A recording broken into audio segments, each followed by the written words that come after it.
po tayo ngayon, siyempre sa Beardy Joe. Yan ang ating suki, si Sir Joel. Sir, pwede po bang ipakilala ang iyong sarili at kung ano ang meron dito at ano ang ni-present mo dito, sir? Hi guys, I'm Joe Empanado from Bearded Joe PH. Yan, no? So, mga alaga ko po is Bearded Dragon. Bearded Dragon. Sir, unang katanungan dahil talagang ito, una pa lang kitang na-interview and nakakakit na ako sa mga anong meron ka eh. Sir, anong unang pet mo? Nung bata ka pa, ilang taong ka nagkaroon ng pet? Actually, una kong naalagaan is turtle. Turtle? Before kasi, meron katabi kaming pet shop. Tapos may time na morning yon, may nakikita akong turtle na naliligaw dun sa namin, sa bakura namin. So, turtle yung pinaka unang naging alaga. Mga ilang taong ka yun, sir? Siguro mga 10 years old ako. Oo. Yun yung first pet ko, kaya na-in-love din ako sa turtle. Talagang doon ka nagsimula? Sir, ito naman, paano ka napunta dito sa mga napaka-cute na naka-display dito, sir, sa sa International Pet Summit, sir? Ano yung mga uri nito at bakit mo napamahal ka? Nag-start ako talaga during pandemic. Nung time na walang masyadong ginagawa, walang ganap sa labas, walang work masyado. Yun yung time na nag-start ako mag-Bearded Dragon. So, nag-start ako nun sa male, tapos sa female. Nung time na yon, talagang nag-research muna ako before ako bumili. Kasi medyo pricey din siya. So, pag namatay yun, medyo masakit sa bulsa. Sakit, sir, no? Pero nun, tinuloy-tuloy ko na yon from that moment hanggang naparami ko yung dalawa na yon, naparami ko talagang naging 3 sila, naging 4. Kumbaga nakaka-in-love eh. Nag-start talaga yun, parang na-open sa akin yung Bearded Dragon. Dahil may mga videos akong napapanood talagang sa mga Discovery Channel, mga Nat Geo, yan. Doon talaga ako naging curious sa kanila. So from that time, tuloy-tuloy na.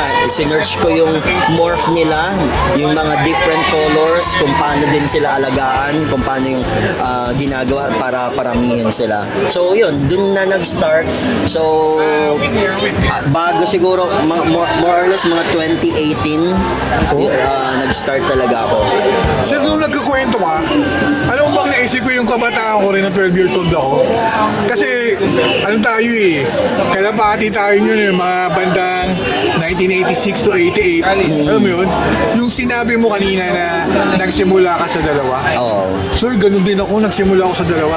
Kwento ko lang para sa mga kapetok natin. Kasi yun ang masarap pag nagkikwento kayo, na-experience ko rin yung dati. Dalawa siya, isang native sa isang racing na pigeon. Dumami siya, tapos may mga dagit. Alam mo yun, sir? Tapos, siyempre mga nanganak na, hanggang sa dumami. Alam mo, umabot sa sir. Yung dalawa, naging 120. Ganon karami yung kaya lang, sir, ito yung masakit. Yung 1988, nung karoon ng kudeta, malapit kasi kami sa Camp Aguinaldo May dog fight sa taas, sir. Talagang naglalaban yung mga Tapos sabi ko, ito dahil nakita ko kung paano ko nagsimula Dog fight, sir, nabulabog. Alam mo kung anong tira sa akin? 4 na lang. Nawala lahat. Kasi, sir, grabe, no? Kaya nung nagkikwento ka, parang bumabalik ako kung saan din ako nagsimula. Sir, paano ko talaga dito yung super na in love ka, na nagbe-build ka na dahil after ng pandemic, paano mo nalaman na ito na talaga yung gusto mo? Siguro kasi nung meron pa lang akong dalawa nun, as in everyday siguro 10 to 20 times ko silang tinitingnan. Sobrang gaganda nila, na-amaze ako sa feature nila. Meron silang mga tinek sa gilid, tapos lumalaki sila up to 2 ruler yung haba. Tapos ang cool sa kanila, meron silang different personalities. Meron diyang tamad, meron diyang malikot, meron din diyan parating gutom, ganun. Parang may iba't ibang ugali sila. So yun yung mas naging napamahal ako. Tapos isa pa, mas dumami pa po yung mga mga kulay nila. Meron ng color white, meron ng color yellow and color red, dark red. Yun yung ngayon dine-develop ko. So meron ako ditong sample, halimbawa this one is yellow genetic stripe. Para lang for the record, actually genetic stripe is dream morph ko before nung hindi ko pa afford talaga yung high morph na bearded dragon. Tapos ito talaga yung pinag-ipunan ko. May time nga nangutang pa ako para lang makabili ng genetic stripe. That is my siguro best achievement nung nag-i-start ako. Tapos aside dun sa yellow, kung papansinin nyo, ito medyo reddish na siya yung color niya. This one is normal scale. Yan. Maganda dito sa normal scale. Ito yung classic look nila. Pero the different thing is yung color nila. Color red to dark red na yung kulay nila. This color, you can achieve this through selective breeding. So more on 4 to 10 years, up to 10 years yung breeding para makuha mo talaga yung ganyang kulay. Grabe sir, no? Oo. Tapos itong masarap sa ganitong pagbibreed Hindi tayo nakukontento Kasi gusto nating mas mapaganda pa di ba? Yes. Sir, ito may nakita ko, anong tawag dito sa medyo malaki na to sir? This one is leatherback dark red. Okay. Ang name niya is Maleficent. Yun, no? Ganda rin ang niya sir. Before, yung una ko tong binili, medyo masungit. Ayaw magpahawak. Tapos every time na binubuksan ko yung enclosure niya, nagagalit. Pero ngayon, yan, mabait na siya. Hindi na siya masungit. May technique ka sir, paano mag-maintain yung mga yan? Sa akin naman, kailangan lang may routine ka kailangan lang nilang masanay sa paghawak mo, masanay sa kamay mo, kasi yun mostly yung nakikita nila. So, pag hindi mo continuously nagagawa, halimbawa, paghahawak sa kanila, pwede silang akala nilang threat yung kamay mo. So, ipapa-introduce mo lang sa kanila na yung kamay mo is not a threat. Correct. Pero actually, naturally tame ang bearded dragon Meron lang talagang bearded dragon na medyo masungit. Alam mo yun, parang dun sa pinagmulan or sa breeder, hindi siya madalas hawakan kaya nagkakaroon ng attitude. Sa akin naman, from the moment na napisa na yung mga eggs na in-incubate ko, wala naman ako na-encounter na aggressive. Lahat talaga maamo, lahat talaga pwede mong hawakan anytime. Pero sir, sa mga susunod na mga taon, sa mga future, meron ka bang mas gusto pang pinapangarap na ma-aim na kulay or anong gusto mo pang i-breed?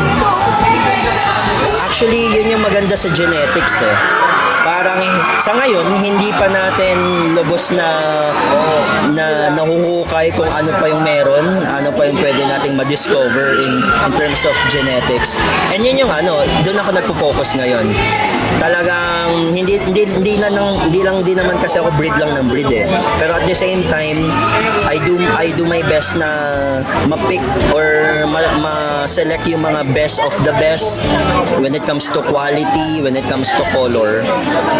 Nang hindi mo kasi pwedeng madaliin din So parang nawawala yung excitement pag minamadali mo yung bagay niya. Pero sa ngayon, I'm focusing on more brighter color, more darker when it comes to dark red naman. Tapos when it comes to yellow, more brighter yellow color bearded dragon.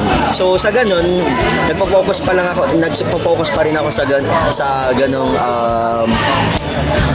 pag-aalaga. And then wala talagang ina-enjoy ko lang yung pag-aalaga kasi yun naman talaga yung pinagsimula ng lahat.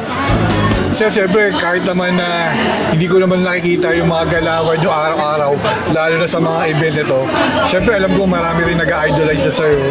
Marami na rin na tagahanga mo na parang how to be with you, sir, di ba? Gumagano'n. Ikaw, sir, paano mo sila mahikayat na gawin ito? Ano yung mga dapat nilang gawin? At para mabigyan mo sila ng mga tips na para mag-alaga rin ng mga ganito, sir. Siguro maipapayo ko lang talaga, mahalin mo yung ginagawa mo. Parang yun kasi yung mag-fuel sa'yo kung bakit ka tatagal. Yun yung mag-fuel sa'yo kung bakit mo pa i-upgrade. No? Parang, yun lang kasi yung meron ako ngayon. Di ba? Meron kasi dyan mga gustong magsimula, gustong bumili din. Pero, ang unang magiging question dyan is, gusto mo ba talaga? Or mahal mo ba yon once na meron ka na nun? At hindi ka napipilitan dahil Yes. in lang siya, hype lang siya, di ba? Oo. Meron kasi, ang cute nila, no? Tapos bibili agad. Pero, mas maganda din, yung medyo mas malalim na reason. Yung pinakaunang mong ginawa, Yes. mag-search, di ba, sir? Tama. Parang hindi muna ako talaga agarang bumili. Sir- Nag-search mo talaga. Sir Joe, pag kunyari nagpare-homing sa'yo ng mga ganito, syempre, di ba, ginaguide mo sila? Yes Yeah, po. no? 100% talaga parang buong araw yan, magka-chat kami ng mga gustong mag-alaga, mga nagtatanong kahit hindi sila bumibili or hindi sila kukuha.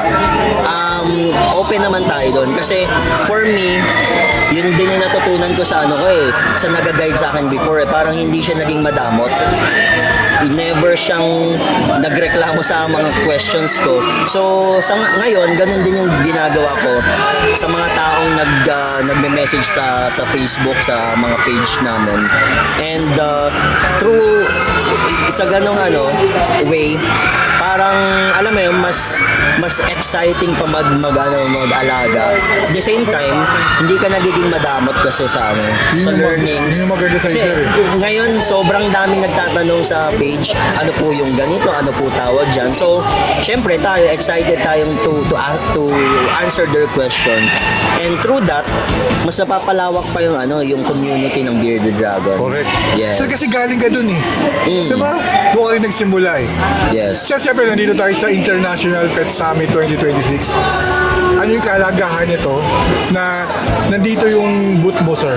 Ano yung para sa'yo? Gaano kahalaga to? For me, it's a great honor to be here. Kasi international event ng mga reptiles, hayop.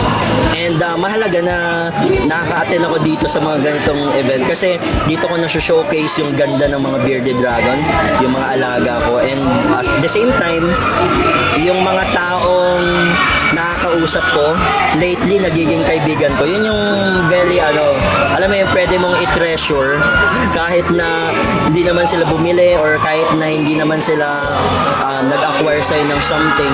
Pero iba pa rin yung nagkakaroon ka ng connection with other people. Correct, sir. Yung mga kwento nila, talagang pag narinig mo, may inspire ka rin at the same time. Siyempre, sir, yung kwento mo na to, talagang marami rin ma-inspire talaga to. At baka isa na rin ako na humahanga sa'yo na pinahintulutan mo tong interview to, sir eh. Isang malaking kagalakan doon na ma-interview ko kay sir. Sir, ano yung mga pwede mong i-message sa mga followers mo, sa FB page mo, para at least, di ba, mag-monitor ka nila lagi. Alam ko naman, lagi ka namang sir updated mag-post eh. Yes, so makikita niyo lang naman ako sa Facebook through social media, Bearded Joe PH. So nag-update ako doon ng mga kaganapan sa mga buhay ng mga bearded dragons ko. At the same time, huwag niyong hihintuan yung pagmamahal niyo kung ano yung meron kayo. Like, hindi lang siguro sa bearded dragon, meron din sa mga snakes and other reptiles. Huwag niyong hihintuan yung yung gusto na ninyong gawin. Kasi eventually, investment mo yan sa iyong sarili. At the same time, doon ka nagkakapaglabas ng mga stress mo. Alam mo yan, hindi lang puro work, hindi lang puro for sarili mo lang minsan, pero minsan nakikita mo din yung other side ng mundo na meron palang mga hayop na ganito, na nakakaintindi sa'yo, na nagbibigay sa'yo ng happiness talaga, nang hindi sila humihingi ng ibang kapalit. So possible talaga yun. Sir, siyempre, asarap mo kakwentuhan. Sana one day mapunta ako yung facilities mo rin. Yes. Mapakita natin sa mga tagahanga mo at sa magiging mga tagahanga ng Bearded Joe. Diba, sir? Sir, any message pa, sir? Or may gusto kang i-shoutout or pasalamatan? Siyempre, nandito tayo sa International Pet Summit. Shout out sa organizer ng IPS. Congratulations, kasi dahil sa inyo nagkakaroon ng ganitong mga pagtitipon, no? Yung mga vloggers, mga hobbyist keepers, yung mga future keepers ay nagkakatipon-tipon, kaya talagang very, alam mo yun, nakakahawa ng energy, Correct. nakakatuwa, and at the same time, salamat sa opportunity po yan kay Daddy's Pet Talk, yan, so solid sa lahat ng sumusuporta sa Bearded Joe. Salamat din, and even sa Daddy Pet Talk, no. Continue nyo lang yung panoorin yung mga videos niya. Talagang alam mo, makikita mo yung other side of keeping. Marami kayong mapapanood dyan sa mga videos niya, so expect nyo na hindi lang to yung huli, no. Correct. Meron pang mga susunod yan. Alam mo, sir, tatapatin kita. Na-miss kita kasi di kita mahanap sa sa 14, doon sa Alabang Kasi hinahanap ko yung nakasalamin ka Pero nakikita ko, bakit si sir ba yun? Nahiya naman akong lapitan. Pero ngayon, nung nakita, hindi kita palalagpasin talaga, sir, na mga future kita Yes. sa IPS, sir. Sir, maraming salamat at sa mga staff mo rito na nandito ngayon, na mga malulupit, at sa mga tao na talagang ang dami na alam ko pupuntahan ka dito, kaya lang may pinipilaan lang doon ng mga giveaway doon, pero mamaya, dudumugi na tong lugar na to. Siyempre, ito ang inyong Daddy Wax ng Daddy's Pet Talk. Ikaw, Sir Joe, at siyempre, yung mga pet mo na nandito, ang bida. Thank you po. Thank you. Sa Daddy's Pet, ikaw at ang pet mo ang bida. Masaya, malambing at puno ng